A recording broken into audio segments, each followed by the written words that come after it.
Hi everyone. Today our topic for presentation is continuous improvement in business services. How to adopt lean practices in service industry. I am Rahul Deshmukh presenting this topic along with my two friends Deniz Orman and Haroon Firosha.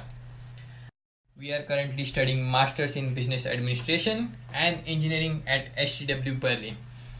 And last semester we had two subjects, business process outsourcing and lean management.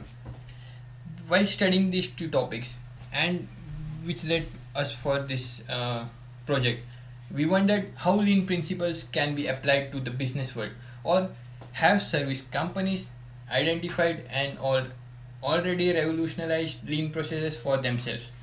So I would be discussing about giving an overview on lean methodologies and how problems are identified, solved, and eliminated. Further, my friend Haroon will explain about how lean practices are translated from manufacturing to business industry, and then Dennis will come in and explain some actual examples of lean BPO implementations, and finally we will conclude with a lean BPO model. When we think about lean, the whole and sole aim is to eliminate the waste or to remove the non-value added activities. Basically, it was introduced by a Japanese company Toyota in late 40s or early 50s. It was called as Muda, Mura, and Muri. When it's translated to the Western world, it can be simply stated as timwood. Waste can be anything. It can be from transportation of raw material, storing a lot of inventory, or any unnecessary motion of raw material, or your employee moving around during an assembly, or let's say for a dependency of the processes, the waiting time is increased, a machine is idle waiting for the previous step to be completed, or you can say the overproduction or the over processing done by an organization during manufacturing processes, like plant do, redo, rework, which also includes the defects. In your manufacturing process, produce 100 pieces and they have like 10 defects, which leads to a waste. Then again, employees are your assets, and if you don't encourage them, don't appreciate them, you don't give them proper incentives, they won't work to their 100% efficiency, which would lead to a waste of skill. So lean practices to eliminate waste can be simply stated as a three-step formula. First is to identify the waste, which can be done by Kaizen methodology or a value stream mapping, which is the one of the most famous methodology. Then the second step is to analyze and find the root cause, which can be done by root cause analysis or team or individual brainstorming, or to jot down every cause and effect and finally plot into a diagram or a flowchart. The last step is to solve it and repeat the cycle. It's similar to like plan, do, act, check, and it can be done by problem solving processes, which lean, there are many lean practices to do it. Then comes the tools. There are lot of tools, but here I would like to explain about the five main tools, like just in time, which is the most famous tool, which always use the pull model, where if there is a demand, you bring, if there is a need, you produce, if you want, you supply. That is also a Kanban, where this is the best inventory system management, which obeys just in time methodology. But then there is a zero defect culture, where in your organization you introduce a no defect is acceptable, or you should always strive for 100% efficiency and productivity. Then there is a single minute exchange of die. For example, in automotive industry, you need a quick and efficient changeover just to produce another kind of machine. Then another methodology, the most famous, is Lean Six Sigma and 5S, where you sort, systemize, sweep, standardize, and self-discipline your manufacturing plant. I would hand over to Haroon to cover further slides. Thanks, Rahul, for this. Myself, Haroon. So I will be discussing about transformation of lean manufacturing to management. So let's discuss about how the lean will be implemented in the service sector. So for the management, it will be a long-term business strategy. And we know that the manufacturing companies, which are the big OEMs and industries, are all already implemented the lean practices, and they are hugely successful. So let's see now when it comes to the service sector how it looks. So what will be the possibility of the ways? So I should say that not all lean manufacturing ideas can be implemented to office cubicle. In manufacturing sector it will be a fixed set of ways, but in comes to service it's not the same.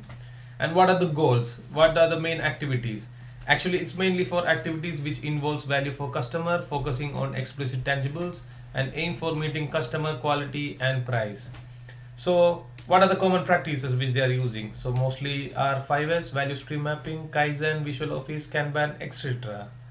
So let's analyze the sectors. So there are two sectors like manufacturing sector and service sector, and we can see there are a lot of non-value adding things lying in these industries. 85% in manufacturing and 75% in service sector. And these non-value adding things are the hidden cost and time which the customer is not paying for. These are the ways which a lean practice has to find out and eradicate. So now let's go to where lean can fit in an office. So when we think about that, first we will come about revenue and cost coordination. These are the set of methods and consideration of balancing revenue and cost in terms of finance. So the main objective is maximizing the revenue while minimizing the cost. So they will be focusing more on ROI and the profit balance. So staff improvements, that is one more important thing which lean can be implemented, like choosing the right people which have been with good high skills and good capabilities. Also one important thing is that to find the exact people who fit to the culture of organization. And when it comes to communications, they have to follow the 7 C's of communication, which is very important, which is also a kind of a lean practice which will improve the quality. And finally the innovations. Actually the employees itself have different kind of ideas and innovative mentalities. So we have to find out these kind of things to improve the company efficiency at the same time, or in boosting their morale. When it comes to strategy and planning process, the lean implementation itself is a strategy process which can be improved more, and whether it comes to a project also, it can be much more planned very well. So now see what are the benefits of lean in business services. So there are short-term and long-term benefits.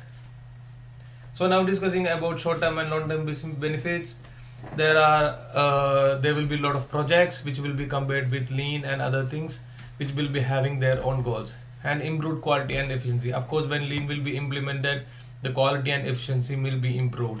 It's already proven with a lot of other 5S and Kanban, etc. And fast and reliable process. Once the quality and efficiency is improved, the processes and the workforce of the people will get faster and much more reliable. Improved stakeholders morale. Of course, those people who are connected to this kind of lean practices, their morale will improve, whoever it will be. If it will be executives, it will be managers or project leaders. And of course the final end is high customer satisfaction, which will exactly proportional to the profit of the company. And of course I will be discussing about the gaps for lean implementation in business services, and we can see that no clear visibility when it compared to the manufacturing segments. In manufacturing sector, the processes are clearly visible and interpreting waste also easy. But in service sector, all business service have its own soul and have in different processes. Large and complex process. In service sector, we can see that there will be a lot of different kind of service segments, and they will be having their own complex processes, which will be having different kind of ideas. So finding different kind of waste is very difficult in that. Also, when it comes to push and pull, service organization cannot produce and store products to be sold at a later stage. So it will be very difficult to find the push, but service sectors are mostly implementing lean for their pull activities. When it comes to the vendor management in service organization, there will be two kind of vendors. One will be supplier of materials, and other will be who will be handling the outside works. They are called as outsourcing. So these are the gaps founding. Now Deniz is coming to join us, so he will be discussing about the model. Thanks to Rahul and Haroon. For clarification, I will continue from various examples of lean can occur in BPO area. So different type of methods can be developed and adapted to the existing waste after identifying it. So there is no constant or exact procedure for it. Based on the experiences or common sense, best solution must be applied in order to eliminate wastes in business activities. So, for example, in the second topic that based on contract between client and BPO provider, Problem is caused by uncertainty that appears on the agreement statements. For the solution, requirements should be reanalyzed in order to set more concrete and concise statements.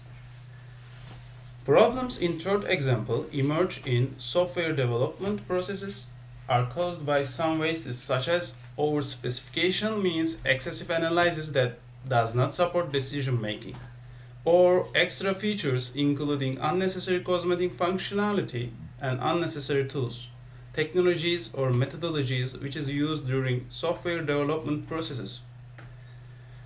So, for these problems, as a solution method, Kanban board was developed that involves clearly specified features and customer requirements that are needed to be done by software developers in order to prevent extra features.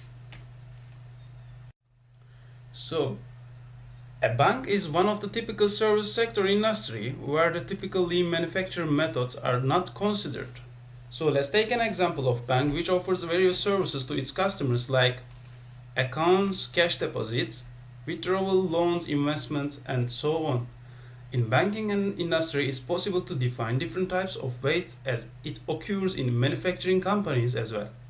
So firstly, regarding inventory, it could be the daily pending work, customers waiting time, bottleneck caused due to the processes or inability of employee or software packages, and so on. Secondly, when we compare bank services with the manufacturing industry, the employees' technical and functional know-how, such as knowledge, expertise, would be the raw material required to produce services. The tangible parameters business like level of service, customer satisfaction, profit, return of investment, and revenue can be compared as the produced output goods. So, tools like value stream mapping and or 4P model can be used to point out the defects. Philosophy as the first point referring to the long-term decision of C-level management. Process recreating to processes based on inputs and involvement of main contributors such as employee and customers. Standardizing tasks using visual data for additional help.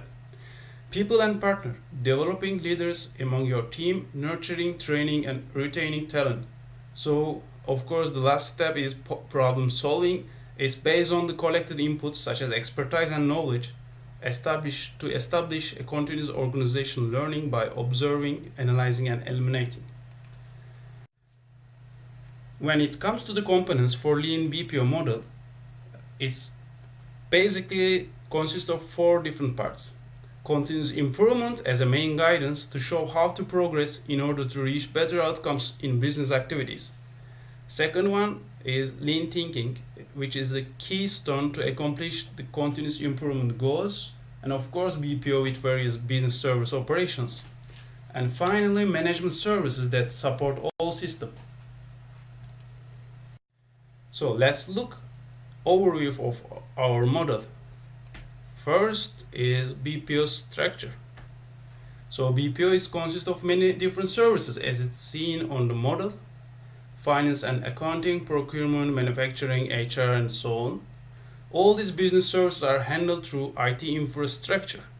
So lean implementation in BPO are also aimed at improving IT operations, which will bring about an overall increase in process efficiency in all business operations. So second component is continuous improvement. It consists of 4 steps: identifying, planning, executing, and checking. During these steps, generally root cause analysis is utilized, and lean thinking. So as it was mentioned in previous topics, lean thinking focusing on these 3 steps: identification of waste, interpretation of waste according to current situation, refer to industry variety, and elimination of waste. So as a supportive function of management practices have a great deal of importance. In our model, they are referring to the supporting applications have benefit on the common purposes with Lean. For example, effective communication as a management practice has great importance during Lean implementation phases because in many times involvement of customers and employees are required to identify the wastes accurately for specific activities based on experience and views of them. And the final demonstration is outcomes in model, which is process efficiency, customers satisfaction, and standardizing the process, which means simplifying the process.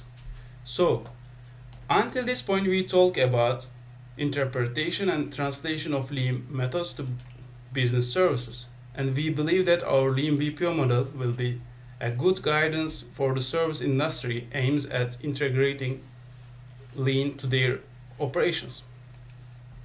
So thanks for listening us. If you have any kind of questions, please do not hesitate to contact us via email.